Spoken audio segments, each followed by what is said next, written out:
Assalamualaikum warahmatullahi wabarakatuh. Kami dari kelompok 4, kelompok praktikum pembelajaran mesin, akan mempresentasikan hasil dari analisis kami dengan judul penerapan metode kernel atau perseptron kernel pada data OPP. Kami beranggotakan Halila Roja Nashwa, Joshua Alfafiando Panggabean, Dwi Sulistiani, Kirana Ratu Malhani, Helma Lia Putri, dan Mayada. Next.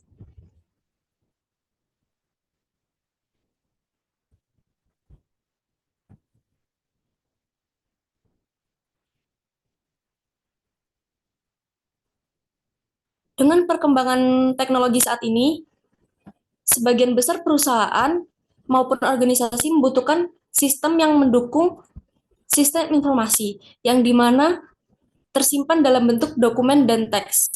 Tapi kebanyakan dokumen dan teksnya itu tidak terstruktur. Maka dari itu, kita harus membutuhkan sebuah sistem untuk pengelolaan integrasi yang mendukung keputusan. Salah satunya adalah penggunaan klasifikasi data berbentuk teks, yaitu studi kasus antropometri dari berbagai sampel. Antropometri ini adalah pengukuran dimensi tubuh seseorang.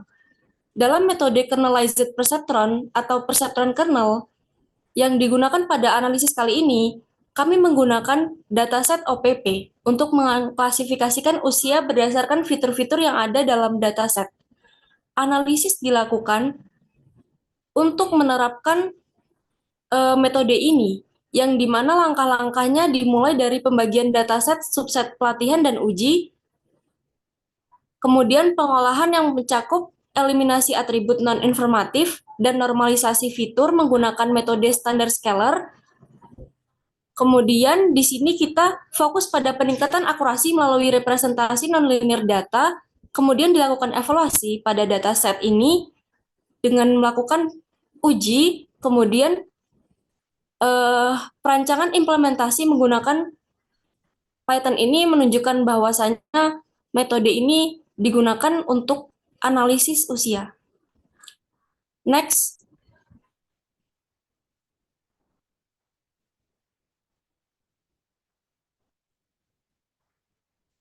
Yang selanjutnya adalah metode.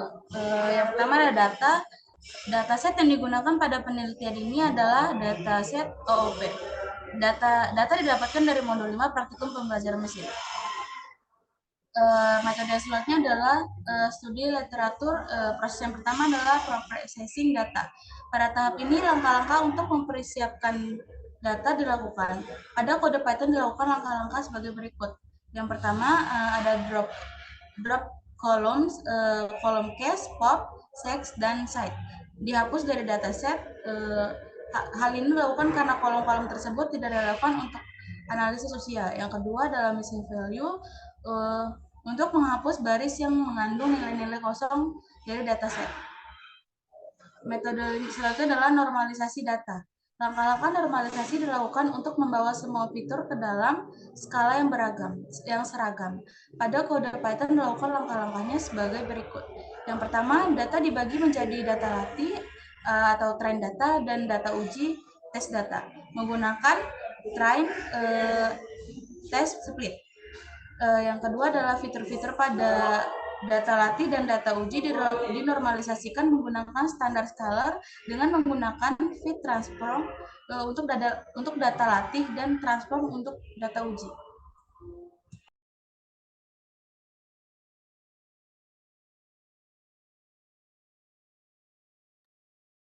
Baik, selanjutnya untuk normalisasi data.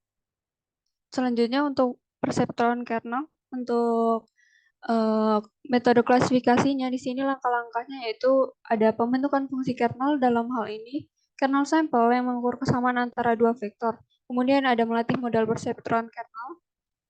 Ada pengenalan fungsi untuk membuat prediksi pada data uji menggunakan klasifi kernel perceptron dan perbandingan prediksi dengan nilai aktual untuk menghitung akurasi. Next. Selanjutnya ini adalah flowchart pemodelan kernel perceptron. Yang pertama kita mulai, kemudian input data dengan import library, kemudian drop data, kita lakukan training model, penskalaan fitur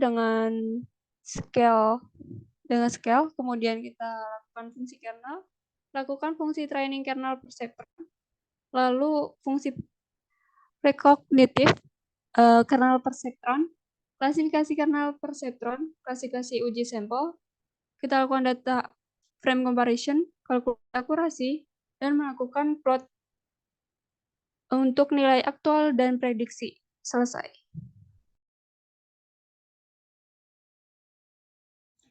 Selanjutnya ada pseudocode yang dari kode yang sudah dibuat. Yang pertama ada import library yang diperlukan. Yang kedua membaca data dari file CSV. Yang ketiga menghapus baris dengan missing value dan kolom yang tidak diperlukan. Yang keempat memilih kolom fitur. Yang kelima memisahkan data menjadi data latih dan data uji. Yang keenam menyiapkan data latih dan data uji. Yang ketujuh standarisasi fitur menggunakan standar scalar. Lalu definisi fungsi kernel. Setelah itu fungsi pelatihan kernelized perceptron. Yang selanjutnya yaitu fungsi pengenalan kernelized perceptron. Lalu fungsi klasifikasi menggunakan kernelized perceptron. Selanjutnya mengklasifikasi sampel uji, lalu membuat data frame untuk perbandingan, lalu menghitung akurasi, lalu menampilkan data frame perbandingan. Yang terakhir yaitu menampilkan scatter plot nilai aktual versus nilai yang diprediksi. Baik, selanjutnya yaitu hasil dan analisis. Jadi yang pertama itu persiapan dan pemrosesan data. Pada tahap persiapan data, kami melakukan proses penghapusan nilai nol dan beberapa kolom yang tidak akan digunakan dalam pemodelan, sehingga kolom yang tersedia untuk langkah selanjutnya adalah 10 kolom. Setelah dilakukan eksplorasi dan pemrosesan data, maka data akan dilanjutkan ke tahap selanjutnya. Kemudian split data. Data akan dibagi menjadi dua bagian, yaitu data uji dan data latih. Data uji terdiri dari atas 50% dari data sebenarnya, sedangkan data latih juga memiliki ukuran yang sama.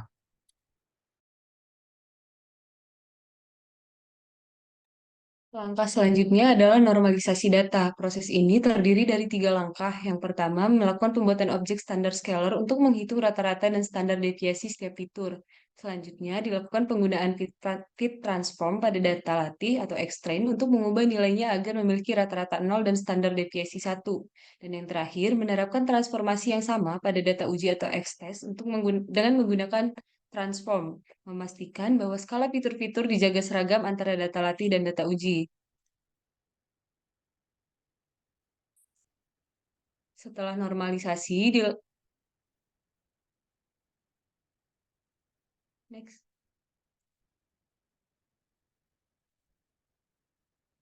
Setelah normalisasi, dilakukan perseptron kernel. Hasil dari plot di samping merupakan plot perbandingan antara nilai aktual dan nilai yang diprediksi, yang menunjukkan tingkat akurasi sebesar 9,8% menggunakan fitur HDL length, school, thought length, tail, foot length, earth conch, eye, chase, belly untuk memprediksi variabel target atau fitur Y, yang menandakan performa rendah dari model yang digunakan, yaitu kernelized perceptron. Dari hasil plot juga ditampilkan nilai aktual dan nilai prediksi yang terlihat bahwa terdapat ketidakkonsistenan yang signifikan antara nilai yang diprediksi dan nilai aktualnya. Pada sebagian besar kasus, prediksi tampaknya cenderung menuju ke satu nilai, yaitu 1,0 tanpa mempertimbangkan nilai aktual yang sebenarnya dari data 2,0, 7,0, dan seterusnya.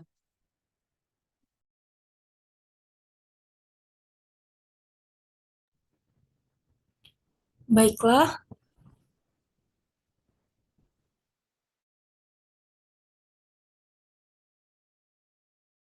sekian presentasi dari kelompok kami. Wassalamualaikum warahmatullahi wabarakatuh.